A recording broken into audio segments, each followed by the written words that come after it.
कृष्ण, ये नाम सुनते ही क्या ख्याल आता है? माखन चुराते हुए, गोपियों के संग रास लीला करते हुए, या फिर राधा के साथ, है ना? और ये कहानियां हैं भी बहुत खूबसूरत, इसमें कोई शक नहीं। लेकिन क्या ये पूरी कहानी है? बिल्कुल नहीं। तो चलिए आज हम उन कहानियों से थोड़ा आगे बढ़ते हैं और कृष्ण के जीवन के उन पहलुओं को छूते हैं जिनके बारे में अक्सर बात नहीं होती। तो सवाल यही है कि इन जानी पहचानी कहानियों के पार कृष्ण की वो कौन सी बातें हैं जो हम नहीं जानते हैं। आज की ये जो हमारी पड़ताल है वो उन्हीं अनकही कहानियों की है। एक योद्धा, एक स्कॉलर और एक नेशन बिल्डर की कहानी। तो शुरुआत करते हैं।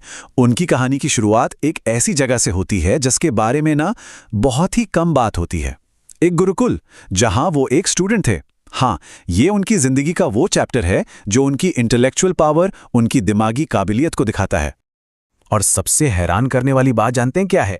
उन्होंने अपनी पूरी फॉर्मल एजुकेशन बस कुछ ही महीनों में खत्म कर दी। हाँ, सही सुना, बस कुछ महीने।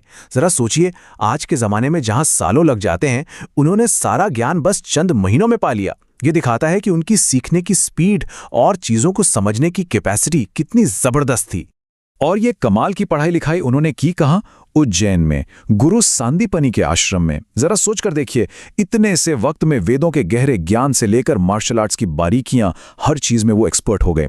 यही तो थी वो नींव जिस पर उनके आगे के सारे महान काम टिके थे। अच्छा, तो एक विद्वान वाले रूप से अब आगे बढ़ते हैं और उनके एक और जबरदस्त रूप को देखते हैं, एक अल्टीमेट वॉरियर का रूप। उनकी युद्ध कला, उनके स्किल्स, इनकी कहानियां भी उतनी ही कमाल की हैं जितनी उनकी लीलाओं की।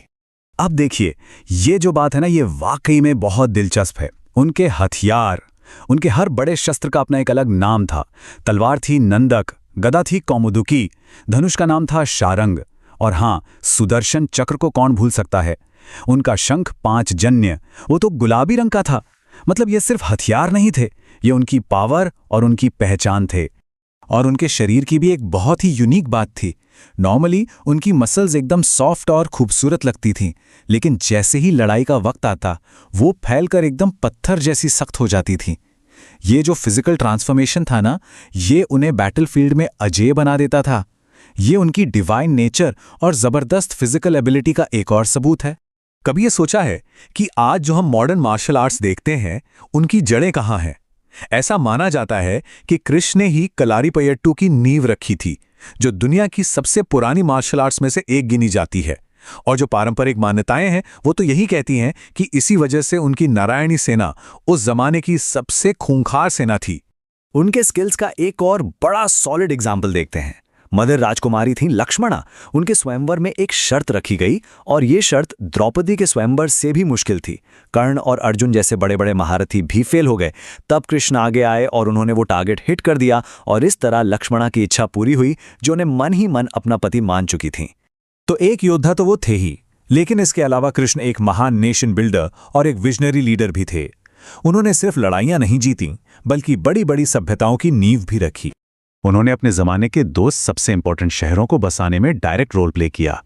एक तो समुद्र के बीच में द्वारका बसाई, जिसका पुराना नाम था कुशावती, और दूसरा पांडवों के लिए इंद्रप्रस्थ बनवाया, जो पहले खांडवप्रस्थ के नाम से जाना जाता था। और यहां एक और मजेदार फैक्ट है। द्वारका, जो उनकी अपनी सिटी थी, वहां वो अपनी जिंदगी के आखिरी कुछ सालों को छोड़ दें तो कभी भी 6 महीने से ज्यादा नहीं रुके। इससे पता चलता है कि उनका असर और उनकी जिम्मेदारियां किसी एक राज्य तक ही नहीं थीं, बल्कि पूरे भारतवर्ष के लिए थीं। उनकी जिंदगी का एक और पहलू है जो ये दिखाता है कि उस वक्त अलग अलग स्पिरिचुअल ट्रेडिशंस आपस में कैसे जुड़ी हुई थीं। उनके जो चचेरे भाई थे नेमिनाथ, वो जैन धर्म के 22वें तीर्थंकर थे, और हिंदू परंपरा में उन्हें घोर अंगिरस के नाम से भी जाना जाता है। चलिए अब आते हैं इस पूरी बातचीत के सबसे जरूरी हिस्से पर। कई सारी बातें जो हम कृष्ण के बारे में सुनते हैं ना, वो असल में पॉपुलर कहानियों से आती हैं। तो जरा देखते हैं कि जो असली ग्रंथ हैं वो क्या कहते हैं और क्या फर्क है दोनों में। तो ये पॉइंट बहुत जरूरी है। कृष्ण की कहानियों में राधा एक सेंट्रल कैरेक्टर हैं, है ना? लेकिन उनका जिक्र महाभारत, विष्णु पुराण, हरिवंश पुराण और यहां तक कि भागवत पुराण जैसे बड़े और पुराने ग्रंथों में नहीं मिलता। हाँ, उनका जिक्र बाद के ग्रंथों में आता है, जैसे ब्रह्मवैवर्त पुराण और गीत गोविंद, जिनमें भक्ति और प्रेम वाले एंगल पर ज्यादा फोकस किया गया है। उनकी जिंदगी के आखिर के बारे में भी एक ऐसी बात है जो उनकी मिस्टीरियस पर्सनालिटी को और बढ़ा देती है। ग्रंथों में लिखा है कि जब उन्होंने अपना शरीर छोड़ा तो उनका एक भी बाल सफेद नहीं था और ना ही उनके शरीर पर कोई झुर्री थी। ये बात उनकी अलौकिक काया की तरफ इशारा करती है। तो आखिर में उनकी सबसे बड़ी लेगेसी क्या है? शायद वो सिर्फ एक धार्मिक किताब नहीं, बल्कि श्रीमद् भगवद गीता के रूप में स्पिरिचुअलिटी की एक साइंटिफिक एक्सप्लेनेशन है।